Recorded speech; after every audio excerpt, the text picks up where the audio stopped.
guys! Ngayong gabi ay nakipag-jam ako sa Silent Sanctuary kasama ang mga taga Bulalakaw ng Oriental Mindoro. At bago nga yan ay naabutan nga namin ang dancer ni Willie. Kaso nga nalobat ako niya kaya nag-charge muna ako. Kaya ito lang yung video na nakuha ko. Happy birthday, Mayor! Thank you so much. In-invite niya tayo sa pinaka-importanting araw ng kanyang buhay, syempre. At hindi lang to birthday na, victory party natin! Congrats! Ayan! Sa mga nagtatanong po, kami po ay napapanood dati sa Wawa Win at sa Will to Win.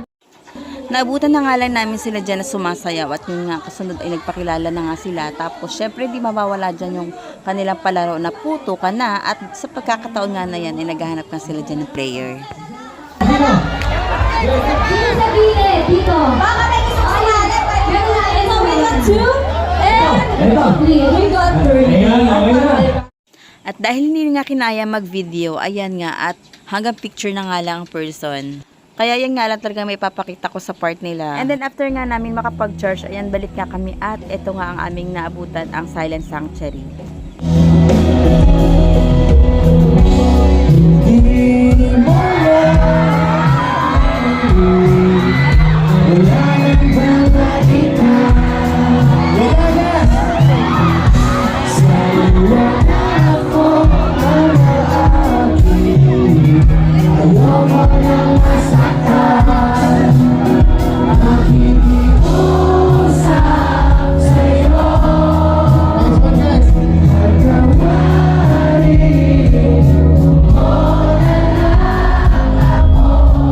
At sobrang relate nga ang person dyan sa kantang yan dahil nga daw yung kanta na yan ay parang nga daw yan sa mga magkarelasyon na magbe-break na.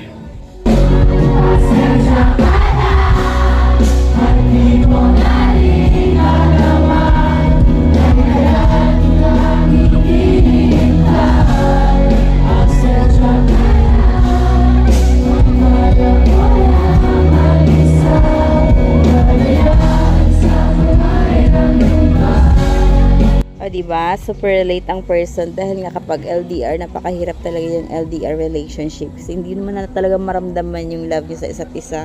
Yung feeling na naramdaman mo yung sobrang lungkot, tapos hanggang sa nasanay ka na maging malungkot, tapos ayaw mo na maging malungkot, tapos parang nakaya mo na, wala na siya, parang ayaw mo na maging part na siya ng life mo. Ganon. Yung tipong hindi mo na siya kailangan kasi naka-adjust ka na sa sobrang tagal ng panahon na hindi kayo nagsama. Tapos iba na yung lifestyle mo ngayon. Yung tipong naubos na lang yung feelings mo sa kanya. Yung matagal na panahon kang naghihirap na mag-isa, na wala siyang nagawa para sa'yo. Kaya ito rin masasabi ko, pasensya na dahil tao lang din ako.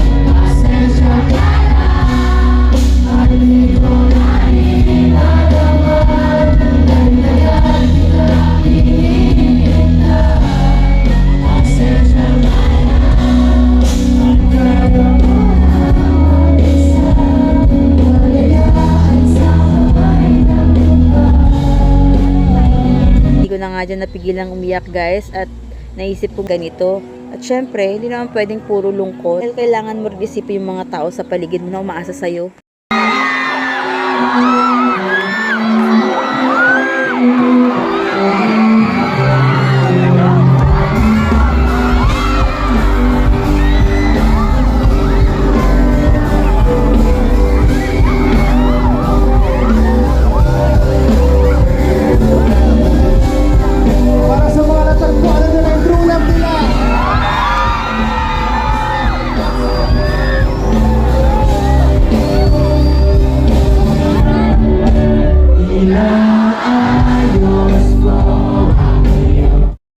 Uy, siguro sila yun ha, natagpuan na nila yung true love nila. Pero ako, feeling ko, hindi ko pa talaga siya natatagpuan. Kaya hindi nga talaga ako nakarelate sa kantang to. Kasi sa mundong ito, wala nga talaga na gano'ng feeling. Kaya sa mga bagong magkarelasyon dyan, or sa, kahit matagal na pero doon pa rin yung kilig at spark nila. So, enjoy nyo lang yan kasi hindi mo alam, baka balang araw, mararanasan mo rin, mararamdaman mo rin yung nararamdaman ko na yung lungkot na pagiging mag-isa, yung lungkot na walang love kang nararamdaman, walang kilig.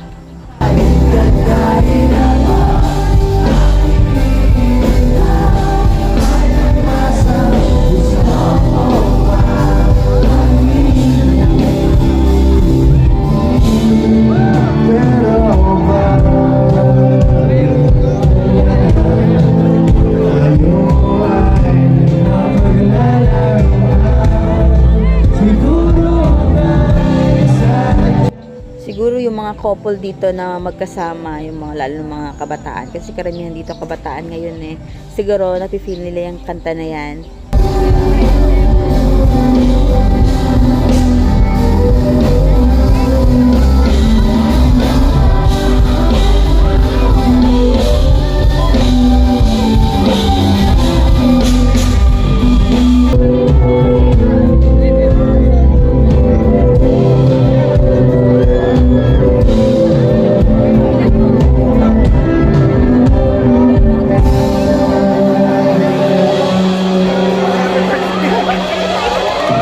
Nakakamiss ma-in love, no? Hindi ko alam kung makakaranas sa baho ng ganun.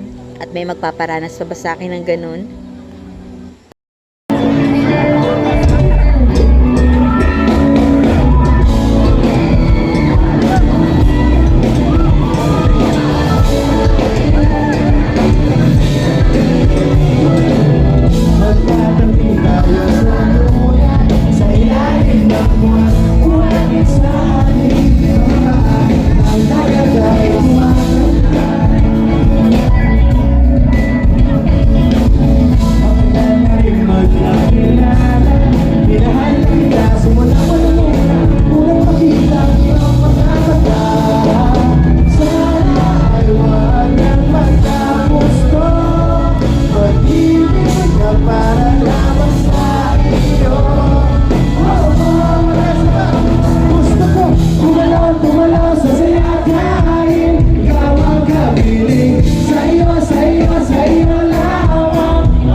ito naman yung feeling na panghihinayang mo doon sa past mo na naging masaya ka na nawala sa'yo.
Ganito pala pakiramdam kapag nasa live concert ka. First time ka nga pala guys ang makaranas manood ng live concert. Kaya sa nag-invite sa akin at nagsama dito, salamat talaga. Sobrang saya ko talaga ngayong gabi. Super worth it talaga itong gabing ito.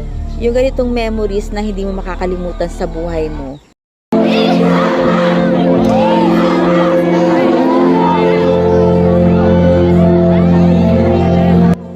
Mag-aalas 12 na nga pala to guys ng gabi. At kulog pa ng kulog. So pakiramdam ko nga talaga maya-maya ay uulan ito at matatapos na rin ito.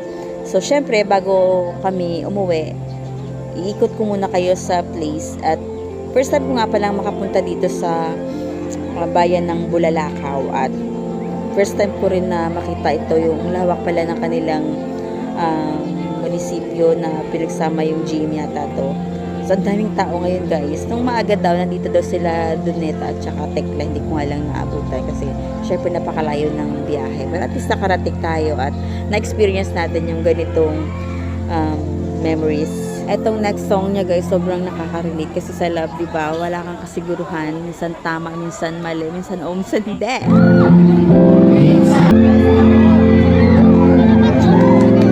Sabihin mo sa katabi mo, mahal na mahal kita. Guys, wala akong katabi niya na kakilala ko. Talagang pumunta lang ako dito sa spot na to para nga makakuha ng magandang video at makapanood ng maganda. Sino ba kasama niyo ngayong gabi? Kasama niyo ba jowa niyo? Sino ba? Chat. Kasama niyo ba yung crush niyo? Hindi na kasama yung crush niyo? Sayang. Sayang. Pwede nyo sanang aminin yan. Mali nyo bukas kayo na, di ba?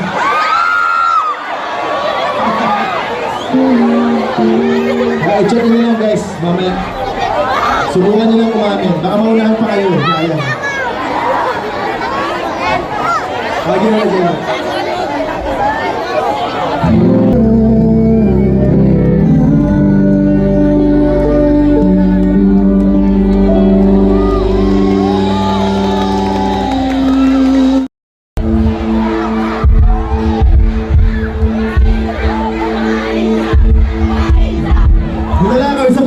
pa?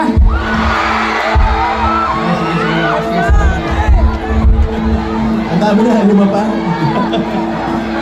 May energy pa ba kayo? Kaya pag gumalaw-galaw, bulalakaw, kaya pa?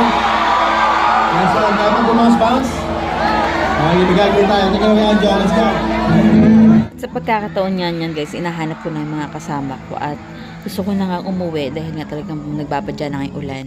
At sa pagkakataon nga niyan guys, ay nakasakay na nga ako sa sakyan namin at talagang umuulan na niyan sa pagkakataon yan. Pero yung mga tao talaga naman, parang ayaw pa talagang matapos yung concert. Sabi pa nga nila, killjoy daw ng ulan. Kaya hanggang dito na lang yung video ko guys. Salamat sa panonood. Bye!